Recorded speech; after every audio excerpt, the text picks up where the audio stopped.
के योग मंच पर बैठे हुए नेतागण, मेरे बाईं तरफ बैठे हुए छोटे मंच पर सभी भाई और पंडाल में बैठे हुए किसान, मेरी बहनें व बेटियों, मैं बोलने से पहले आपके साथ एक निवेदन करता हूं आपसे कि जो मैं बोलूंगा ना, आपने वो ही बोलना, क्योंकि 10वें गुरु गोविंद सिंह जिस वक्त छोटी उम्र में थे तो उस वक्त कश्मीरी पंडित 9वें गुरु श्री गुरु तेग बहादुर के पास गए थे। तो जब कश्मीरी पंडितों ने उस वक्त अपनी फरियाद कही कि हमारा धर्म जा रहा है, तो उस वक्त गुरु गोविंद सिंह जी ने अपने पिता से पूछा, उस वक्त वो गुरु नहीं थे, गुरु तेग बहादुर गुरु थे, तो उन्होंने पूछा कि क्या बात है, ये किस लिए है? तो उन्होंने बताया कि इस वक्त दिल्ली तख्त पर बैठा हुक्मरान इनका धर्म छीन रहा है। तो गुरु गोविंद सिंह जी ने पूछा कि उसका हल क्या है? उन्होंने कहा कि किसी धर्मात्मा पुरुष की शहादत की जरूरत है। तो फिर गोविंद ने कहा कि आपसे बड़ा और धर्मी पुरुष कौन हो सकता है? और गुरु तेग बहादुर ने कहा कि मैं यही आपसे सुनना चाहता था। तो उस वक्त गुरु तेग बहादुर बादशाह दिल्ली तरफ आए और उन्होंने कश्मीरी पंडितों को कहा कि आप उसको जाके कह दो कि जेकर आप हमारे गुरु तेग बहादुर हैं, उनको इस धर्म में विलीन कर लोगे, जेकर आप मुगलिया धर्म में उनको ले आओगे तो हम अपने आप आ जाएंगे। तो उन्होंने कहा कि एक व्यक्ति को इस धर्म में लाना कौन सा औका है? तो उन्होंने गुरु तेग बहादुर को बुलावा भेजा और गुरु तेग बहादुर आए, उनसे बातचीत हुई, लेकिन उन्होंने ये कहा कि ऐसा नहीं हो सकता और उन्होंने अपना बलिदान देकर उस वक्त हिंदू धर्म की रक्षा की थी। उसके बाद गुरु गोविंद सिंह गद्दी पर बैठे तो उन्होंने, जब भाई जैता जी उनका शीश लेकर गए तो पूछा कि जब गुरु तेग बहादुर जी का शीश उतारा जा रहा था, उनको शहीद किया, तो कोई सामने आया? तो भाई जैता जी बोले कि कोई नहीं आया। उस वक्त उन्होंने ये खालसा की सृजना की और नारा दिया, भर के फतेह का जवाब उन्होंने एक तो नारा दिए। उस वक्त उन्होंने जब अमृत सिखाया, अमृत सिखाते समय उन्होंने कहा, बोल वाहिगुरु जी का खालसा वाहिगुरु जी की फतेह। तो आपने भी बोलना है, मैं बोलूंगा वाहिगुरु जी का खालसा, तो आपने भी जवाब में ऊंची आवाज में फतेह का जवाब फतेह में देना है। अब आस्ते आवाज नहीं आनी चाहिए। बोलो वाहिगुरु जी का खालसा वाहिगुरु जी की फतेह। बहुत बहुत शुक्रिया, बहुत बहुत धन्यवाद। जो बोले सो निहाल। बहुत बहुत शुक्रिया, बहुत बहुत धन्यवाद।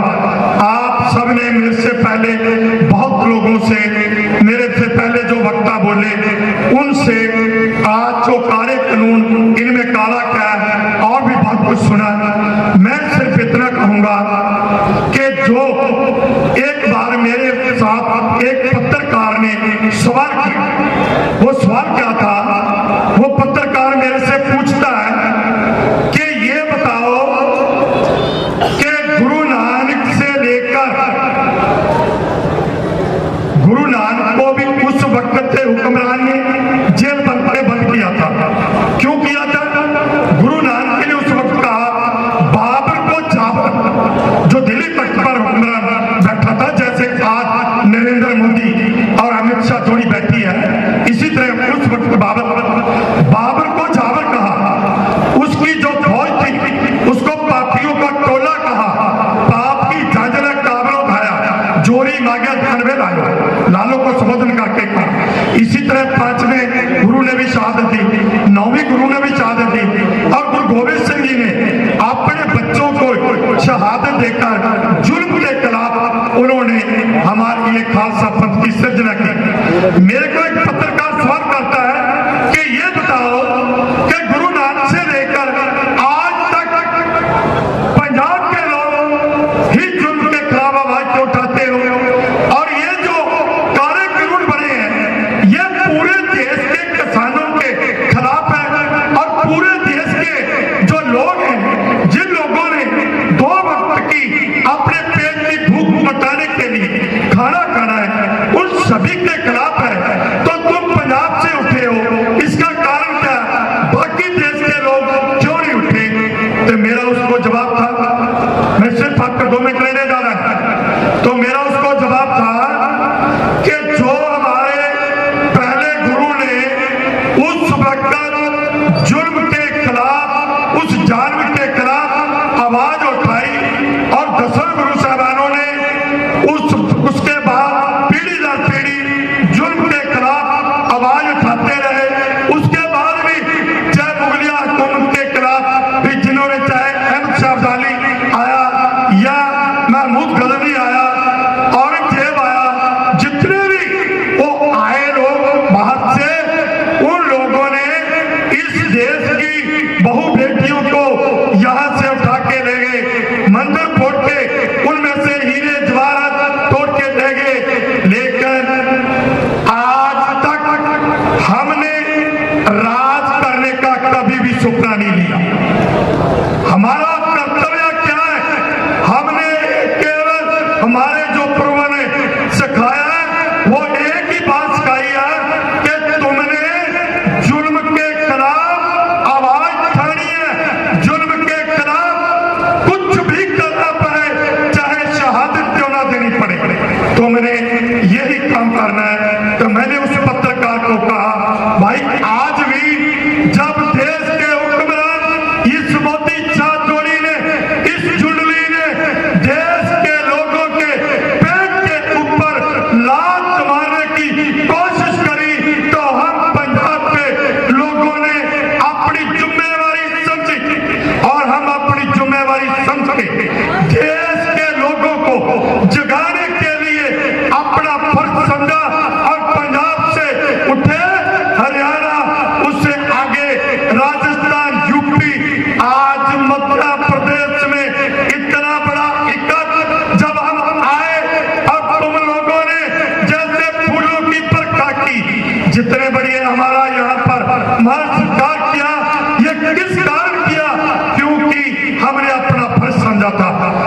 और मैं आप लोगों से निवेदन करूंगा, जैसे डल्लेवाल जी ने आपसे बहुत दूर से दुराई से बात करी कि जैसे एक जानवर की मिसाल दी है कि जेकर एक जानवर अपने बच्चों के पास किसी और को नेड़े नहीं आने देता, तो जो हमारे बच्चों का आने वाला भविष्य है, उनकी जमीनें, उनकी जायदादें बचाने के लिए हमारी जिम्मेवारी बनती है। जेकर एक जानवर अपने बच्चों के इर्द गिर्द किसी को आने नहीं देता, तो हमारी भी जिम्मेवारी बनती है कि हम भी सब उठे। इसलिए मैं आपसे निवेदन करूंगा कि कुछ लोग कहते हैं कि तुमने प्राप्त क्या किया?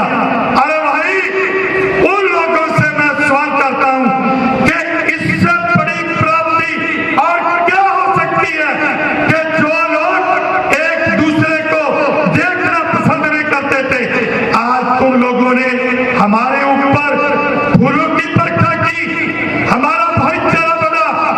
इससे बड़ी प्राप्ति तो हो ही नहीं सकती। कानून तो रद्द होंगे ही होंगे, और जो हमारा भाईचारा बना है सदियों तक रहेगा। और ये सुनहरी अक्षरों में आप लोगों का इतिहास लिखा जाएगा।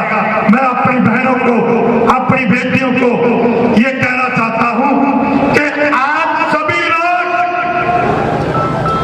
एक जिम्मेवारी समझो। वो जिम्मेवारी क्या है? जो मेरे से पहले वक्ता बोल के गए कि आप यहाँ पर आए हो, घर जाओगे लोग पूछेंगे आप महापंचायत में गए थे, कक्का जी ने बुलावा दिया और उनके साथियों ने इतना प्रबंध किया, स्टेज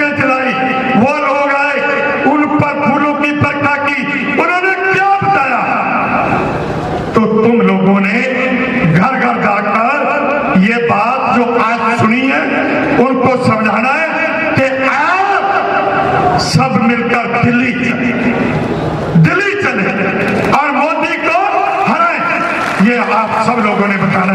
इतनी बात करता हुआ मैं आप सबका शुक्रिया अदा करता हूँ।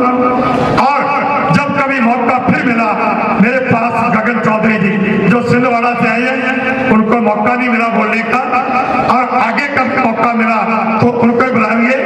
और उन लोग वो एक नौजवान बच्चा 10 महीने से अकेला छिंदवाड़ा रहता, सुबह से दोनों गाड़ियां डीजल भरवाकर नाल साथ में नौजवानों को लेकर जैसे वो गांव गांव में घूम रहा है। भाई आपकी भी जिम्मेवारी बनती है, आप सब उठो और कभी फिर मौका मिला खुल के बात करेंगे। फिर हम सब मिलके इस मोदी को भगाना है। और जो श्री माता जी ने कहा है कि ये मोदी को हराना है और देश को बचाना है, ये जो नारा दिया है इस नारे पर अमल करना है। इतनी बात करता हुआ क्षमा